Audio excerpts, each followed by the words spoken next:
Hello and welcome back to the channel. Today I want to cover another excellent Neville Goddard lecture. This one I believe is lesser known, but it is one of the most valuable that you will ever hear, I promise. It is called Sound Investments. So, without further ado, let's get into it. I want to share with you today what I consider one of the truly great revelations of all time. On Sunday morning, April 12th, my wife woke from what was a really deep, profound sleep, and as she was waking, a voice distinctly spoke to her. And the voice spoke with great authority, and it said to her, "You must stop spending your thoughts, your time, and your money. Everything in life must be an investment." So she quickly wrote it down and went straight to the dictionary to look up the two important words in the sentence, spending and investing. The dictionary defines spending as to waste, to squander, to lay out without return. To invest is to lay out for a purpose for which a profit is expected. Then I began to analyze the sentence. You must stop spending your thoughts, your time, and your money, for everything in life must be an investment.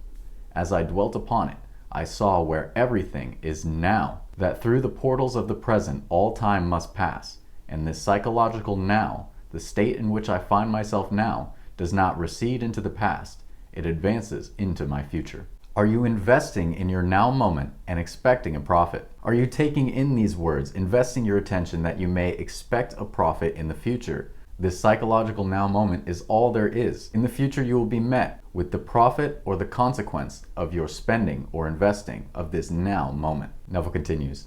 So what I do now is the all-important thing, and the thought is the coin of heaven.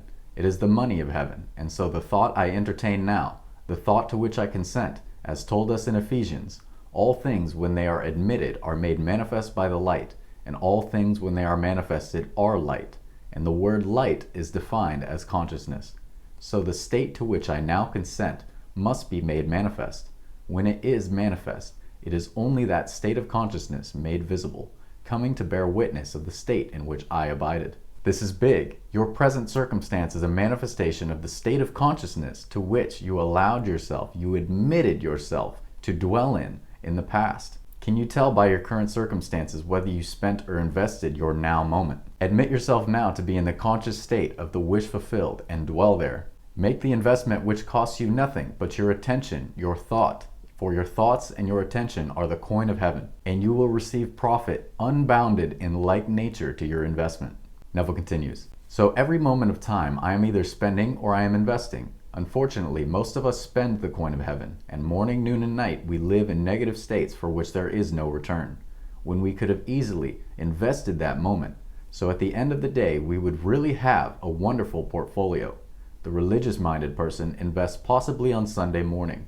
Through the service, he is lifted for a moment.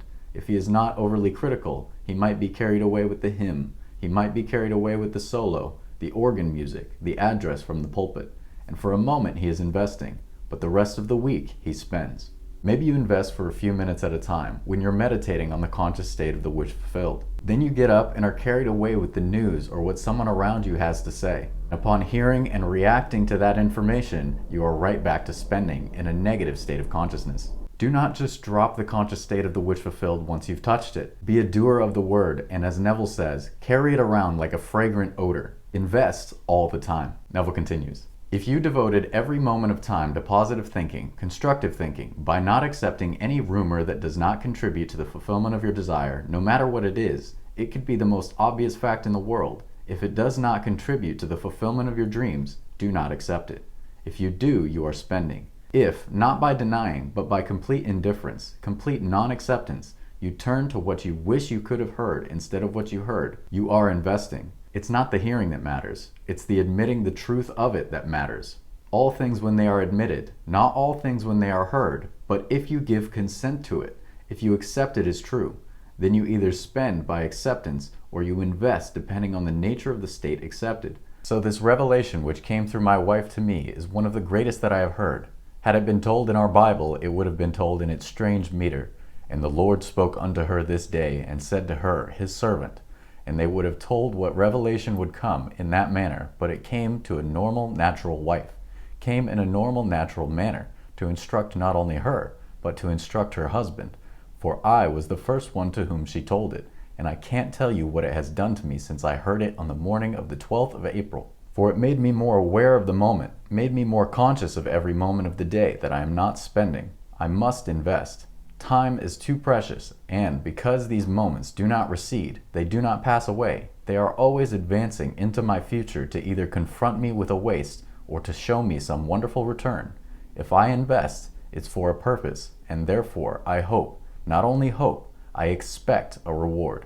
I expect a profit on my investment. So a moment invested now, this very day, could tomorrow pay you great dividends. You do not admit, that is, you do not accept and believe as true whatever you see or hear. Only that which is in alignment with your divine vision, that which is aligned with your desire fulfilled, is admitted and accepted as true. All things, when admitted, are made manifest by the light of your consciousness. Many will try to manifest, and the moment they are met with a reason or a fact that denies the possibility of their attainment of their desire fulfilled, they will completely give up. I tell you now to never relent. If you truly have that burning desire now for whatever it may be, a loved one, a sum of income, anything, then be relentless. The definition of a relentless is oppressively constant, incessant, inflexible. Be inflexible. Bend not to the present facts of the world, for they are only manifestations that come from what you admitted in your previous state of consciousness. Persist, and the world must shift to meet your aim. That is part 1 of Sound Investments. There is so much gold in this lecture that I'm going to break it down into at least 3 videos. Thank you so much for watching. I love you all very much, and I'll see you next time. Take care.